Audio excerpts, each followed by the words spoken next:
Hey guys, welcome back. It's sci-fi time again, and it is time for Fleetyards mission briefing, where we take a sci-fi ship and we look at it, examine it, get all the little details and nernies and greeblies, and try to decipher what they are. Because people put a lot of time and effort into these things, and they actually have reasons behind a lot of this, but we don't actually even think about it as fans. All the time, just don't have reasons. But yeah. So there you go. That's what we do here on Fleetyards mission briefing. And this week we're going back to the Babylon 5 verse to look at the Narn warship, the Narn regime, the From Narnia. close. The Narn, they're a militaristic-ish race. They were slaves of Centauri, and this is their main warship. I have seen this before. It's a very cool design. I like the striping on it. But what were your thoughts when you first saw it? Do you remember? I mean, what do you think of this design? The problem with watching a show is that it all sort of blends together. I think first impression was, okay, cool. Best surprised how big it was. Again, these are the original model, obviously used in Babylon 5. So this is a 1990s model. Lack of detail according, although I think this gets away with it quite well. And hopefully you guys who've seen Babylon 5 appreciate the 1080p-ness of this render. I like it. It's, I think we've looked at a few Babylon 5 ships now, and each race has a different vibe. Earth was sort of the blocky. The Minbari was the tall blue. The Centauri was a three-dimensional. This is again very different. I think it did a great job designing different things. I like it. It's sort of got a slightly Star Destroyer vibe, but has its own personality as well. But first thoughts, I think when I saw it, I was still not keen on Babylon 5, so I think it has that as part of it. But then sort of the show got better and better. And then we see a couple of great battles with it. What was your first impression, if you can recall? Well, it looks very aggressive. I mean, I always thought they were more aggressive than the Centauri, personally, even just looking at the species. Very unique as far as camouflage or hull detail goes. So War paint, perhaps? Yeah, that's what I always always thought. And that's why I thought they were more aggressive. I mean, they are aggressive, but, I didn't think the Centauri would be in control of them, basically. It just seems silly to me. That's one of the things that bothers me about Babylon 5. What, the fact that the slave race and such? Well, the fact that the slave race looks much more aggressive and hostile than the Centauri, who are all very prim and proper. Well, I think it's because the Centauri, they had more technology. I mean, the Narns were a primitive race. The Centauri brought them technology. Yeah. They then were able to sort of capture it, use it, and make their own thing. So, sort of like backwards culture. And it's interesting to see what they'd build. But definitely a warship. I mean, these were used in the Centauri Narn War. Most were destroyed, and we see a couple in Babylon 5, and I think there's only one left at one point, and Babylon 5 itself helps save it. But it's a cool design. I think this model actually holds up better than some of the other Babylon 5 models. Yeah. With some small details especially. So this is the Earth ship, the Agamemnon, the Babylon 5 Narn cruiser, and Centauri cruiser, or I guess warships. I was kind of surprised. Now, I will say, though, that in Babylon 5, like with other sci-fi shows, they did sort of swap the scale based on different shots. Yeah. And we've heard some background that, in fact, they would often save the scene files with the modified scales as defaults. And so you'd never know what was the real scale. And so new people would bring it in and say, oh, that's the real scale. So these are the default scales as we found them. So take that as you will. These things do change. But it certainly shows the technology jumps of the races. I think Earth is more rudimentary, big ship. Narn is a bit more advanced, small ship, and then Centauri is the most advanced of these three, little ship. See, I would never guess the Centauri ship was that small compared to that. Again, it goes back to the whole. Yeah. This looks much more aggressive than the Centauri ship. It looks more advanced to me. Does it? Yeah. That's interesting. Yeah. So. And I don't know about the window sizes. I mean, you can't really see any windows on the Centauri ship, but it doesn't look like they'd be able to hold a lot of crew, if any. Because I assume those spires are not manned. Yeah. I didn't even consider the windows. Yeah, they're pretty, and Narn are pretty beefy people as well. I think are there any windows on the Agamemnon at all? I don't think so. I mean, at the front, maybe. I don't know. Well, we know that the front little piece can launch fighters, and fighters 6 or 8. I mean, again, these guys try to build things to scale, but things do change in scale, so it's difficult. But yeah, I need to see it compared to other sci-fi universes because I can't really get a sense from this. But the next picture, I think the windows stand out more. What do you think? Yeah, these windows are huge. And the Minbari, so I don't even know. If I were to scale it to windows, the Minbari would be much, much smaller. Yeah, this is I mean, it's meant to be a beast of a ship anyway, and certainly, the oldest of the 4 races.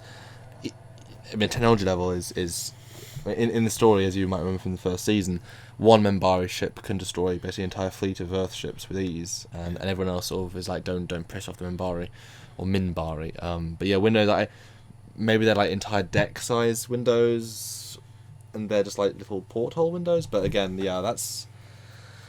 To be fair, I think in the standard definition of the time, you wouldn't even necessarily be able to pick out windows from anywhere near close up. So they tried at least. But Stuart, compare this to other sci-fi universes. I don't even know. I mean, maybe the Enterprise E size. This? Yeah. No. No. I don't know. I'd say Constitution class size. Okay. Nice picture then. Oh. That doesn't seem right.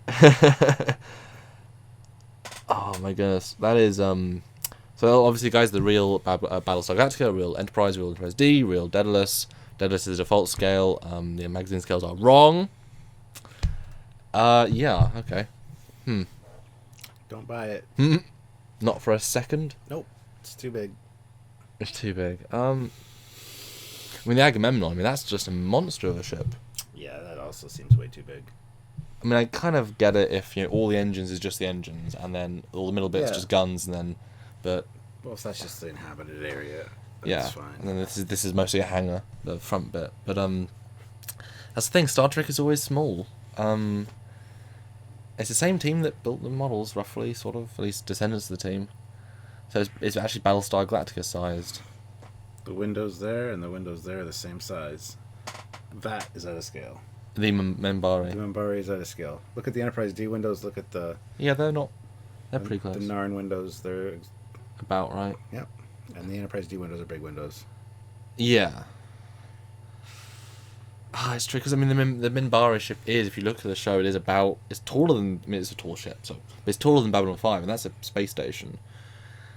I guess, though, a ship that big, I mean, if you're actually having windows the size of the D or the Narn, you wouldn't even... There's no point in seeing them. So maybe they're all just, like, observation windows. Because they're in the same place in both zones. Maybe it is just, like, the observation deck on the reef. Those big open door windows. Because I agree, the scale doesn't match. If the scaling was that. Wouldn't be a big ship, though, if it was scaled down, actually, to the window scale. No, it wouldn't be at all. Would that be better for you, though, for advancement, like having be that small and be the most powerful of all them? Yeah, no. I think size speaks to advancement. That's why I thought the Narn was more advanced than the Centauri based on the scale chart. Another reason that I think it looks just more aggressive and more advanced. I don't really consider... See... You do get the small things in Star Trek that are much smaller than a Constitution class cruiser that are way more advanced and way more powerful. I think there's a point where advancement goes to bigger, and then starts going smaller. So. Well, look at our phones. I mean, in mobile phones, I mean, they went smaller, then they got bigger and bigger, and bigger does mean more advanced because you can't put all the same tech in a smaller thing. Look at the Deredex, look at the Voth City ship, look at the Borg Cube. I mean, the Borg Cube is a bad example, I suppose. Look at the JJ Prize, far more advanced and much bigger. It's not more advanced, it's got a brewery. It's powered by steam and water. And Carlsberg. Stuart, back to the Narn. The next picture, we're back to close-ups here. The engine module. I quite dig this design. It feels very beefy, especially given the size of the ship. What do you think? They look like modern fighter jet turbine engines without the casings on them. I love the three configuration. Oh, it's 3. I thought 2. No. I can't see this angle. Yeah. It looks like they're all strapped together. I like that. I think that's very powerful looking. Yeah. Very focused. Actually, I hadn't thought of it as straps, but yeah, it looks as if, they've almost taken engines off something else, put them together and said, this is what we have, this is the juice we have, let's just sort of use it. Like, the rest of the ship kind of flows together, but just sort of, let's put it on. Although you can see the limitations of some of the texturing, like on the right hand side, you see the pixeling. Yeah, cool though. Cool. The next picture is an after view, and you can see the, I guess the tubing into the fuel cells or something. Yeah, there's a lot of engine on this thing. Yeah. She's all engine. And then you got like got like a supporting strut coming down from the side there and into a center part. I think it's on the top as well. Yeah, it is. It's kind of like a Miranda style thing if you're if you're looking at Star Trek. I wonder what they are. Don't think they're weapons. I'm not sure. There would be a lot of weapons if there were weapons. But the next picture is a front bottom view, and there's actually a lot of stuff here actually. Although Stu, if you look, one thing I think look at right at the top of the right hand side. Sorry. Spire point thing. There's a window right on the top. That's a poorly placed window. It's literally touching the edge of space. I don't know what that bottom pod is. I mean, there's it's detail, but it's also not detail. What do you see from this picture? Big ass guns. Big ass guns. Yep. That's what I see. That bottom part looks like an observation dome of some kind, or like a lower slung bridge, like on the Shinzao. Yeah. But scaling wise, I don't think that works. No, and when we see the full episode, you'll see how small the bridges are. These ships, they are basically as big as this room. It's not a big red bridge. Maybe that center part is a turbine, some sort of power, some familiar shapes to imply energy going to the weapons. Could be. But I do recall these cannons, and this is kind of surprising. How far are you into it? Have you faced the shadows, haven't they? The shadow ships. Just starting to get there, yeah. Well, there's an episode where a couple of these ships get ambushed, and in fact, their main beam weapons are powerful enough when there's a couple of them to actually break through and sort of destroy a shadow ship. So that is their thing. That is their jam. It's big beams. We'll get to the side weapons in a minute, but yeah, that's the bottom view. And here's a close up. This is what I like about this model. That physical geometry, it feels robust. Feels like a factory, and I think it holds up better. I think because it's got this amount of good detail, the rest of it's so bland and so simple that you really sort of focus on the detail, and it still looks good to me. Yeah, they look like very powerful guns. The detailing here is amazing, actually. I'd like to see this kind of redone. What do you think of the paint being burnt off? That's cool. Yeah. Small touch there. Yeah, I like that. But again, it shows how flat the rest of the ship is. You can see the edge is just literally like just a flat. Yeah. Yeah, and that has some serious. And again, based on the scale, I mean, that gun is probably the size of the Connie or something. Here's that detailing carried over to the top. The dome thing. Not really like windows here, but it's the same shape. So it's probably one center unit that generates the power for the guns, maybe. Next up, we got a picture of it firing. Okay. A few more little nuggets as well. This is probably what I think that top part we were talking about. Wondering what it was. Bridge module in there somewhere. It's a lot of windows. Yeah. I don't think they work. I don't think they're like that on the model. I mean, obviously they went through iterations, different episodes. Yeah. But that's how it looked on the show. I mean, it actually holds up pretty well. Although the laser beams, I think, are a little bit meek. I think they should be. The guns are so such a big oval. I think the beams should be more like using that punch. But I kind of like the glowing. I think it needs more blinkies and more self-illumination. The ship. It's got an A-wing vibe going on. Yeah, it does. Yeah, okay. Or like a TIE interceptor wing as well. It's certainly aggressive though. I mean, that is a warship. You can tell it's a warship. Next up, we got a close-up of the side pods with antenna. And also some really great detailing of the windows. Windows actually look really good there. Yeah. But it betrays the size, though, I think. Yeah. What do you think the side pods are, though? Because I don't remember them firing, but I think it might be like blasters, like energy pulses. I think. Well, that'd make the most sense. Have them out and away from the ship, but... Well, it could be like in Star Trek, there's the Miranda class. I think it's a Soyuz. No, not Soyuz. The one with the two pods either side. What's that one called? Saratoga? I think it might be Saratoga. They're sensor pods, actually, not weapon pods. They look like weapon pods, they're not. So maybe this is, again, some sort of... Because, I mean, a lot of the other ships in Fleetyards especially have antenna in the front to be sensors and things. They might be bucking that trend by having them on the sides. Mm-hmm. Yeah, it looks interesting. It's a great detail for sure. Do you think though that do you think this is inspired by the Miranda class roll bar? Because that was way before this, movie wise. Possibly.